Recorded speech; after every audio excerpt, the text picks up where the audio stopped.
Democracy. What a funny word coming from the mouth of a disembodied gaming YouTuber. But, unlike you, it has a meaning. It comes from the Greek word demokratia, which is derived from the words demos, meaning people, and kratos, meaning rule. Going even further, there are two main types of democracy. Representative, where the population chooses proxies to represent their views in some sort of parliamentary setting, and direct, which removes the proxies from the equation and puts the emphasis on letting the people directly contribute to the creation of legislature. This is what we'll be mostly focusing on for the duration of this video. These two systems aren't totally separate from one another. Direct democratic institutions can be set up in a representative democracy and vice versa. By now though, those of you with a keen eye might have noticed that in the title of this video, there's a word before direct democracy. Electronic. You know what that means, you're using one right now, hopefully. But now that that's out of the way, let's take a look at electronic direct democracy.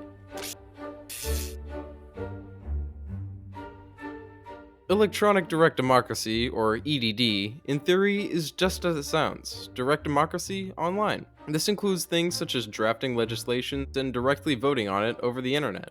However, it doesn't include representative functions, say voting for president on your phone. This is what separates it from what some people call digital democracy, which focuses on digitalizing all forms of democracy, while also building some online direct democratic institutions. I know this sounds a bit obvious, but during my research on the topic, there was definitely some confusion on what the term electronic direct democracy actually meant. So I'll give a definition. An electronic direct democracy is a government in which the majority of the functions of government are carried out using electronic direct democratic processes. This can be on any topic on any sort of scale. Right now, this form of governance doesn't really exist, but this doesn't mean electronic direct democratic policies can't be instituted from a local to national level. For example, an instance of this policy would be a referendum that was hosted on a public website. Why is it necessary for it to be online though? Well, there are a few reasons. One is the problem of scale. In a traditional direct democracy, it would be very difficult to get all of the opinions and votes for the entire population of a country as many times as it was needed to make a single decision. With the whole process done online, propositions can be chosen, rated, and modified quickly so that a rapid consensus can be reached. This also solves the problem of accessibility. Many now don't have the time or means to get to vote. An electronic direct democratic way of decision making would significantly help, but not completely solve this issue.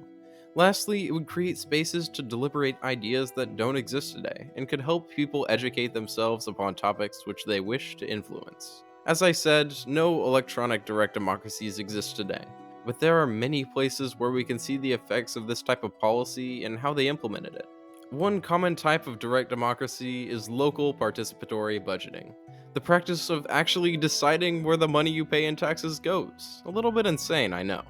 In practice, this usually doesn't include the entirety of the local budget, but a chunk large enough to make a discernible change. This has only recently been taken into the online sphere, and one good example of it can be found in Cambridge, Massachusetts. About once a year in Cambridge, a new budget cycle will start, and the community will come together to brainstorm different ideas to give a portion of the city budget. After various ideas are laid out, community volunteers research and develop the ideas into project proposals to be given to the city manager, and once approved will be put to a vote with all of the members of the community 12 and up, either online or in person. Right now, they're in their 8th cycle of participatory budgeting with a budget portion of over $1 million. With this program, they've built EV charging stations, solar panels for their public library, water bottle fill stations, trash compactors, and much more. This all goes to show that when people have access to the institutions to build what they want to see in their community, then they will. But participatory budgeting isn't the only method of inserting EDD into your average representative democracy. Another practice that's started gaining traction recently is the phenomenon of liquid democracy. Liquid democracy is a direct democratic system which has the option of using a proxy. This means that if there's an issue being discussed and voted on where you live, you can either just not vote yourself, or delegate your vote to someone you trust, who can then either vote or delegate their votes to another person. This is very much a combination of representative and direct democracy, and can mesh well with digital integration. Liquid democratic practices manifest in the real world most of the time through political parties in some sort of parliament. One of these parties was a small experiment in Vallentuna, Sweden, called DemoX.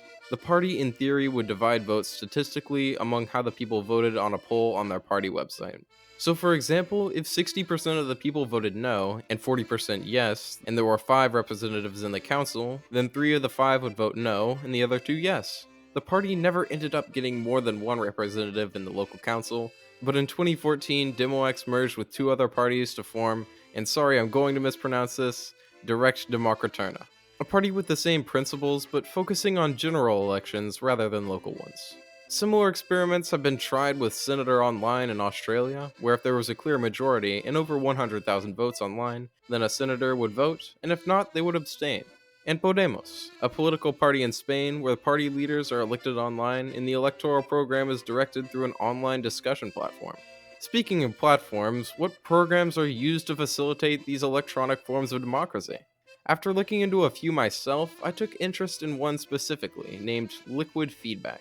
The software is based around user-created initiatives, and on these initiatives, users can like them and add suggestions. These suggestions can then be rated to help filter them out to decipher which of them are popular. If the user that made the initial initiative isn't implementing the suggestions given to them, or you disagree with the initiative entirely and have an altogether different solution, you can start a competing initiative on the same topic. Once the topic has enough traction, a vote will be held where those affected can vote yes or no on each proposal and rank each initiative in those categories. Another feature of the program is the ability to let someone else represent you in different topics. In the same fashion as the liquid democracy process that I described earlier, liquid feedback is currently used by the Pirate Party in Germany, another political party that supports some form of electronic democracy. And for all my Linux users out there, yes, it is open source.